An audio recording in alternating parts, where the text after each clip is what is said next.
குரு வணக்கங்கள். வாழ்க வளமுடன். உலகெங்கிலும் இருக்கக்கூடிய நெக்ஸ்ட் நேயர்களுக்கு எனது அன்பு வணக்கங்கள். சுப்ரஜா சுரேஷ்குமார், டிஎன்ஏ மற்றும் பிரശ്ன ஜோதிடர், கோவையிலிருந்து. இன்னைக்கு நம்ம பார்க்க போறது ஆடி மாத பலன்கள். பொதுவா ஆடி மாதம் அப்படின்னு எடுத்துக்கிட்டீங்கனாலே சுப காரியங்களை தவிர்த்துருவாங்க.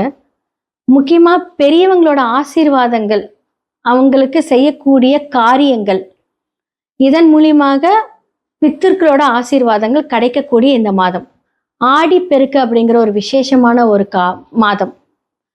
அடுத்ததான் பார்த்தீங்க அப்படின்னா சூரியன் கடகத்தில் வரக்கூடிய ஒரு மாதம். அதுதான் ஆடி மாதம் அப்படின்னு சொல்லுவாங்க. இந்த காலகட்டத்தில் பார்த்தீங்க அப்படின்னா மேஷம்லேருந்து மீனம் வரைக்கும் உங்களுக்கெல்லாம் எப்படி இருக்கும், எப்படி அதெல்லாம் ஹேண்டில் பண்ணும், எது நல்லது எது கெட்டது எல்லாமே நம்ம பார்க்க போகிறோம். யார் யார் திருமணம் செய்யலாம், யாரெல்லாம் உங்களுடைய வாழ்க்கையில் புதுசாக பிஸ்னஸ் பண்ணலாம், வாழ்வில் பரிகாரமாக இருந்தாலும் சரி, கோவில் பரிகாரமாக இருந்தாலும் யாருக்கெல்லாம் ஆப்டாக இருக்கும், இது எல்லாமே நம்ம பார்க்க போகிறோம். அடுத்ததான் பார்த்தீங்கன்னா இந்த உலகளாவிய விஷயங்கள் அப்படின்னு சொல்லக்கூடிய இடத்துல பார்த்தீங்க அப்படின்னா நிதி நிலைகள் சம்பந்தப்பட்ட மாற்றங்கள் நிறையா வரும். ஏன்னா பார்த்தீங்க அப்படின்னா சில கிரக அமைப்புகள் ஆகஸ்ட் 2ஆம் தேதி பார்த்தீங்கன்னா சுக்கிரன் நீசமாகிறார். ஆகஸ்ட் 3ஆம் தேதி செவ்வாய் ரிஷப வீட்டிலேருந்து புதன் வீட்டுக்கு வராரு. அதே மாதிரி பார்த்தீங்க அப்படின்னா புதன் வக்கரத்திலிருந்து வக்கர நிவர்த்தியே தன்னுடைய சொந்த வீட்டுக்கு வராரு. அப்போ சூரியனோட குரு என்ன ஆகுறாரு, சூரியனோட குரு ரொம்ப க்ளோஸாக நெருங்கி வரும்போது குரு அஸ்தங்கம் ஆகுறாரு. ஆல்ரெடி சனி வக்கரம் ஆயிருக்காரு. அப்போ எத்தனை பெரிய மாற்றங்களை நம்ம பார்க்கக்கூடிய இந்த மாதம் ஆடி மாதம். அப்போ என்ன சொல்றது, இப்போ கோல்டு அப்படின்னு எடுத்துக்கிட்டீங்க அப்படின்னா இந்த கோல்டு பார்த்தீங்கன்னா கம்மியாகக்கூடிய ஒரு காலம். அடுத்தது அது அதிசாரம் விலை அப்படி கண்ணா பின்னா நேர போகுது. பட் இப்போ கொஞ்சம் மாற்றங்கள் பார்த்தீங்கன்னா சில பேசிக்கான அந்த ஃப்ளக்சுவேஷன்ஸ் தான் இருக்கும். ஆனால் அது முடிய காலத்தில் நிறைய திடீர்னு பார்த்தீங்க அப்படின்னா வேற லெவலில் இருக்கு. அப்போ யாருக்காவது கோல்டில் இன்வெஸ்ட்மெண்ட் பண்ணுறீங்க அப்படின்னு இந்த காலகட்டம் ரொம்ப நல்லா இருக்கும். அதே மாதிரி செவ்வாய் புதன் செயற்கையாக இருக்கும்போது நிதிநிலைகளில் பார்த்தீங்கன்னா இப்போ ஒன்று சொல்லியிருப்பாங்க, சடனாக ஒரு மாற்றத்தை கொடுப்பாங்க.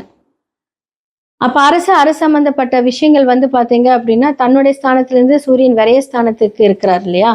அப்போ அரசு சம்பந்தப்பட்ட விஷயங்கள் நிறைய மாற்றங்கள், அது மூலியமாக நிறைய முதலீடுகள், அரசு நிறைய முதலீடுகள் பண்ண போகுது. இது எல்லாமே பார்த்தீங்கன்னா இந்த காலகட்டத்தில் நமக்கு உலகளாவிய விஷயங்களை நடக்க போகுது. இன்னுமே பார்த்தீங்கன்னா ராகு காற்று ராசியில் தான் இருக்காரு. அப்போ அதற்கான ஒரு விஷயங்கள் பார்த்தீங்கன்னா இம்பேக்ட் இருந்துக்கிட்டே தான் இருக்கும்.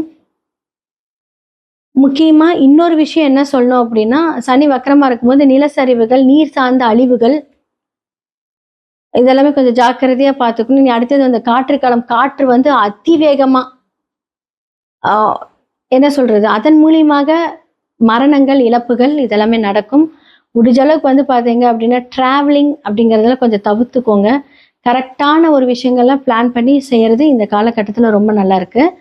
மேஷம்லேருந்து மீனம் வரைக்கும் என்ன மாதிரியான பலன்கள் ஆடி மாதத்திற்கு அப்படிங்கிறத பார்த்துடலாம். மகர ராசி மற்றும் லக்னக்காரர்களுக்கு இந்த ஆடி மாத பலன்கள் எப்படி இருக்கும் அப்படின்னா, இப்போதான் ஒவ்வொரு பிரச்சனையிலேருந்தும் அப்படியே மேலே மேலே மேலே வந்துட்டு இருக்கிற காலம்.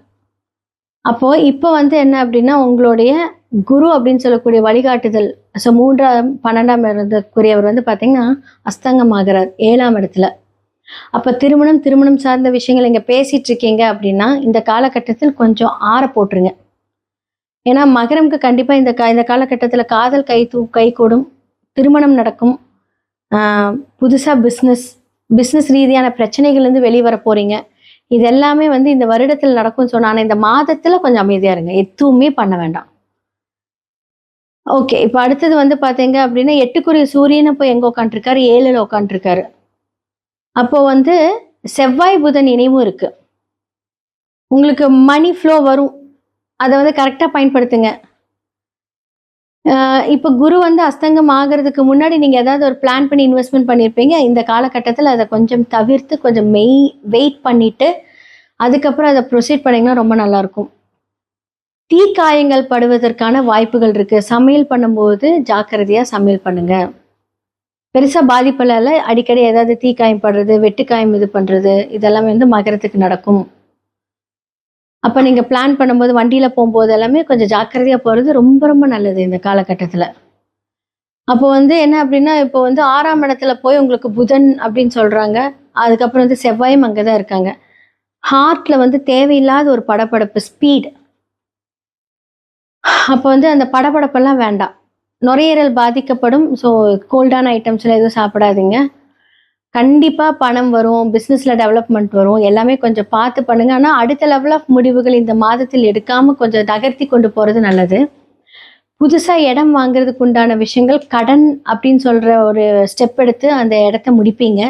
கண்டிப்பா வாங்குவீங்க. ஏதோ ஒரு வருமானம் பணமாகவோ, இல்ல வந்து உங்களுக்கு புதிய தொழிலாகவோ, இல்ல நீங்க இடமாகவோ வாங்கக்கூடிய ஒரு காலத்தின் கட்டாயத்தில் இருப்பீங்க இந்த காலகட்டத்தில. ஆடி மாதத்தில் பொறுமை தேவை. முன்னாடி பிளான் பண்ணி ஓகே நான் இதான் வாங்கணும். ஆடி முடிஞ்சதுக்கப்புறம் நமக்கு வந்து கிரையம் வச்சுக்கலாம். எல்லாம் நடக்கும்.